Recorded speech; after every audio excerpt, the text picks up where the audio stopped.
It was 3:47 p.m. on a sweltering Saturday when I returned from Costco to find a full DJ booth, 3 inflatable unicorns, and a cotton candy machine set up in my backyard. Children I didn't recognize were cannonballing into my pool, one teen was live streaming from my hot tub, and a banner reading Sycamore Glenn Community Pool Party fluttered above my garage. And at the center of it all stood Trish Halbert, though everyone called her Trish, our HOA president and self-appointed queen of neighborhood decorum, handing out branded keychains and sunscreen samples like it was a sponsored event. When I calmly asked her why 100 strangers were swimming in my private pool, she smiled with a sugary sweetness that made my skin crawl and said, "Sweetie, you weren't using it enough." The HOA voted, it's public now. I moved to Sycamore Glenn for peace and privacy. As a 44-year-old graphic novelist with a preference for bonsai trees and Bluetooth headphones, I lived quietly on Lot 9, where my backyard was my sanctuary. The pool had been the main selling point when I bought the place 3 years ago, a pristine oasis where I could swim laps in the morning and float peacefully in the evenings while sketching ideas for my next book. Trish Halbert, on the other hand, lived 2 houses down and had never encountered a boundary she didn't immediately try to micromanage. With her clipboard, wraparound sunglasses, and 4 separate neighborhood group chats, Trish treated the HOA like it was Homeland Security. She carried a tape measure in her purse to check grass height, photographed trash cans left out past noon, and once tried to find someone for having the wrong shade of beige on their mailbox post. From the moment I declined to join the HOA board, citing my need for uninterrupted work time, I became Trish's personal enemy. And my pristine, sparkling, utterly perfect backyard pool became a constant thorn in her sunburnt side. First, it started with anonymous citations slipped under my door, though her perfume always gave her away. Pool water reflects into neighbor windows, light pollution violation. Then came unauthorized inflatable duck suggests foul breeding zone. The most ridiculous one read, suspicious chlorine smell, possible meth lab.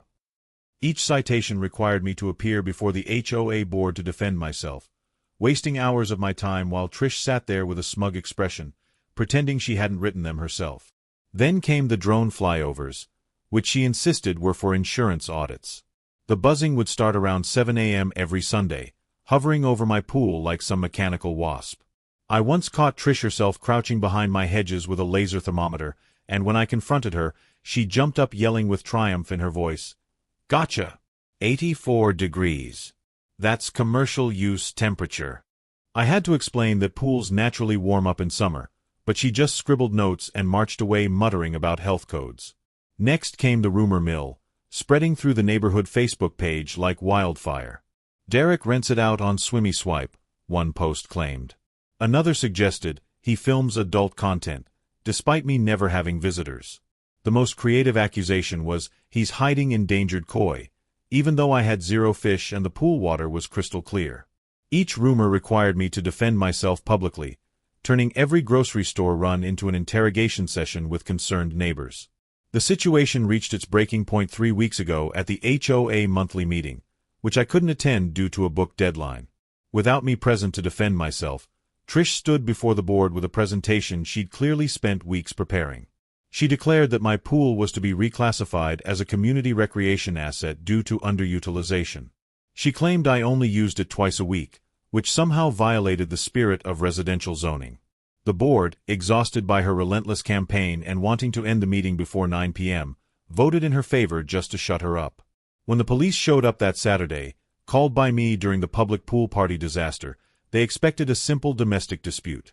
Instead, they found an HOA president charging $10 a head for wristbands to use someone else's private property. Officer Ramos looked genuinely confused as children ran past him with snow cones while their parents lounged on my deck furniture.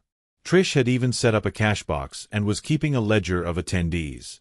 I produced my property deed, zoning documents, and insurance filings from the folder I'd started keeping by the door for situations exactly like this. All clearly stated the pool was private residential property, with no easements or shared access rights. I showed him the HOA bylaws, which had no provision for converting private property to community use. Officer Ramos reviewed everything carefully, then turned to Trish with a stern expression and asked, "Ma'am, did you forge a community access claim with this address?" Her answer, delivered with absolute conviction, was, "It's not forgery if it's for the greater good." That's when things escalated fast. The crowd went silent as Officer Ramos called for backup, not because of any danger, but because the situation was so legally complex he needed a supervisor. Trish tried to argue that the HOA vote gave her authority, waving her clipboard like it was a constitutional document. Parents started grabbing their children and leaving, suddenly realizing they might be trespassing. The DJ awkwardly turned off the music mid-song, and the cotton candy machine wheezed to a stop. Within an hour, Trish was slapped with a trespassing citation, and my attorney, whom I called immediately, drafted a cease and desist letter on the spot using his phone. A formal investigation was opened into her misappropriation of HOA funds when the cotton candy vendor revealed Trish had paid him with a check from the HOA account, claiming it was for a paid promotion to increase property values. The DJ confirmed he'd been hired the same way, with Trish promising this would be a monthly event. I filed a restraining order that Monday, presenting evidence of the harassment, the drone footage I'd recorded of her drone, and screenshots of all the false rumors she'd spread online under fake accounts that all mysteriously had her dogs as profile pictures. The HOA's own bylaws, ironically written by Trish herself in her quest for absolute power, dictated any board member facing legal action must be suspended pending review. She'd included this clause to remove a previous board member who'd opposed her, never imagining it would be used against her. In a landslide vote at an emergency session, the HOA board temporarily removed Trish from her position. One member tearfully admitted with relief in her voice, "She made us track mailbox paint shades in a spreadsheet. We were scared to say no." Another revealed Trish had tried to implement a neighborhood-wide grass height database with daily measurements. The stories poured out like a dam had burst, years of petty tyranny finally being acknowledged. At the emergency HOA meeting the following week, open to all residents, I arrived with projected security footage from my cameras, legal documents organized in a binder, and a PowerPoint presentation titled, "The Pool is Mine, A Brief History of HOA Insanity." The community center was packed, with residents standing in the back and spilling into the hallway. Everyone wanted to witness Trish's downfall, though she sat in the front row with her arms crossed, still convinced she was right. I methodically presented my case, showing footage of her trespassing, recordings of her spreading false rumors at the grocery store, and documentation of every frivolous citation she'd filed against me. The crowd gasped when I showed receipts proving she'd spent over $2,000 of HOA funds on the pool party supplies. But the piece de resistance was a recording from her own pool party, captured by the teenager who'd been live streaming, where Trish could be heard yelling over the music, "I don't care what the deed says. The people deserve this pool. Derek barely uses it, and my grandchildren need somewhere to swim." That video went viral overnight under the title, "HOA Karen Repossesses Man's Pool, Becomes Wet Tyrant." By morning, it had 3 million views and had been picked up by several news outlets. Trish's real estate company, where she worked part-time as a receptionist, released a statement distancing themselves from her actions. The HOA's lawyer sent his resignation via email, stating he couldn't defend the indefensible.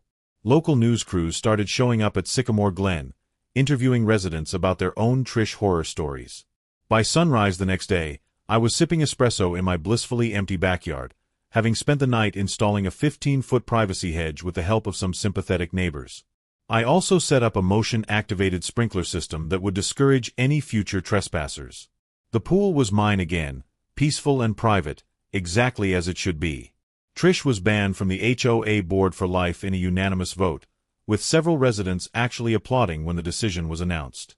She was forced to pay restitution of $3,800 for the party damages, including the cost of professionally cleaning my pool and replacing damaged deck furniture. But the ultimate punishment came from the judge, who sentenced her to 200 hours of court-ordered community service at the municipal public pool, where she was explicitly forbidden from speaking to swimmers or staff about any rules, regulations, or suggestions for improvement. When the judge read that last part, specifically tailored to her crime, Trish's face turned purple and she actually stomped her foot like a child, shouting with indignation in her voice that this was discrimination against concerned citizens.